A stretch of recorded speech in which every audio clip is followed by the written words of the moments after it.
So today we're going to talk about, okay, introduction to marketing automation, because I think not a lot of people know exactly what marketing automation is.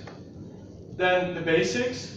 So you have in marketing automation acquisition, retention and engagement, customer lifetime value, and track and measure.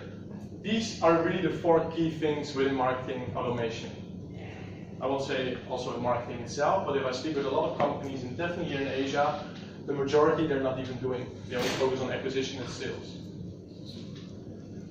Then which tools you can use for marketing automation, which probably the most of people here are using already some of these tools, and build an automated journey where I'm really going to show you how it works and how you can retain and how you set up marketing automation for your business.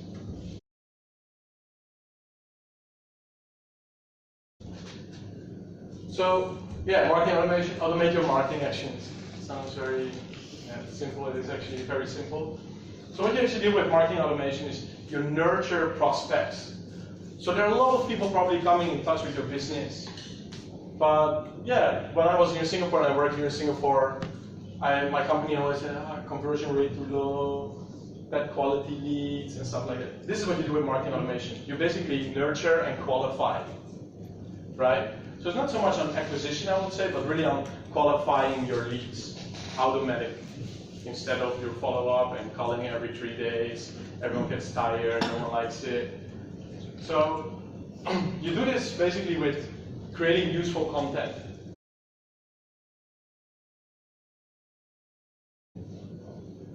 So a big misconception about marketing automation is not all the tools necessary for growth are under the hood of marketing automation.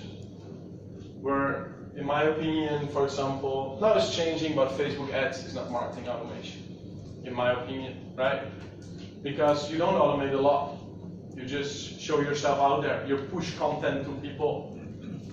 You're not automating a lot, actually. This is not really marketing automation, how you can understand it. So if you want to have growth, this is an event. It's not marketing automation, right? But it can help as part of growth for your business. So companies also were using marketing automation in the middle of their funnel, but no solution for generating new leads. So this is also, some companies are there out who try to automate certain processes really in the middle of their funnel. Instead of they start building a relationship from one till actually the end, from the start till the end, they start in the middle and they think like, hey, I can make friends. So let's consider you have a good friend, or you pretend like it's a good friend, so you catch up like once in a month with, you say, hey, how's it going? And then it's like, hey, can I borrow 100,000K or 100K, right? It doesn't work like that. Maybe if you're a very close friend, it will work. 100K is a lot, but still, you understand what I mean, right? You get what I mean? So you have to really build up a relationship, and it doesn't make sense to build up a relationship in the middle of your funnel, where maybe you get a fight with your friend and then you try to make it good, like to give them something. It doesn't really work, usually. And buying a list of emails to nurture instead of generating inbound leads. This is a very big thing. I see a lot of companies, definitely startups or scale-ups, but even corporates buying lists in like thousands of people. And I don't see the value of that, because why should you try to close cold people, basically, who never heard about your company through an email, and you think you can close it? Instead of you're investing in the people you already have. And I heard a lot of companies here saying, I don't have enough traction, I don't know how to do it to get more people to know my company. Probably a lot of people know your company. You just don't use these people, or you don't know that they know you, right? If you're sending out an event, no, I don't know how many people there are, 50, right? So actually I want that 50 people, I can basically follow up with you automatically in 3 days, like, hey, how's it going? It was a great event, right? I've now a discount code, something like that. Or, hey, what are you doing with marketing automation? Should we have a call? Something like that. So getting a cold list of emails, don't really do that. I really believe in inbound leads. The people you already have, invest in them. The clients you already have, invest in them. Let your clients be a referral, get new clients through your clients. Because this is still the best marketing you can have in business, instead of trying to get a lot of new people in.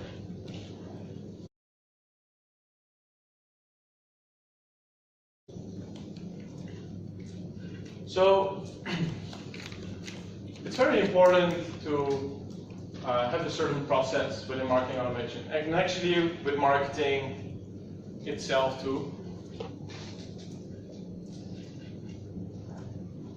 So you should have a method, the way how you work, because how do you know the content you create, your target audience likes that?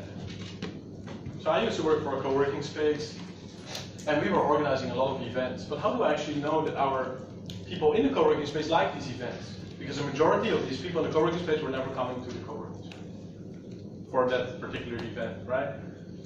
So what you have to do is you have to get to know your client better. What do they like? What is their interest? In which stage are they with their business? What would they need maybe in 3 months? What would they need in 6 months, right? You cannot just do that with sending once a month a newsletter out to find out what they want to do. So a method to work with is plan, implement, test, and measure. This is a super important thing, actually, with all your marketing actions you're doing. So plan, implement, test, and measure. If you're doing this, you basically are an ROI, value-driven marketeer.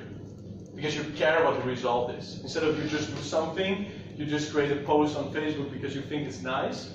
How many people actually interact on that post? How many people like that post? How many people comment on that post? How do you engage with the people who are actually responding on your post? Do you send them private messages? Probably the majority doesn't do anything with it and publish a new post the next day. So if you plan and implement, so you make a whole list of ideas, you implement that, you test, okay, top 5, these posts went great this month, I'm going to use these kind of posts, maybe it were certain images, for the next month too. And I try to do that again. So I can learn more about the response. So this is a process you're using in marketing automation, but honestly, in all your marketing you're using, you should use this. Is you first ideate, then rank and prioritize, then you do design testing, then you execute, then you analyze, and then you scale or kill. So I already said something more about that, but if this is your marketing process, you will have definitely great results at the end of the day.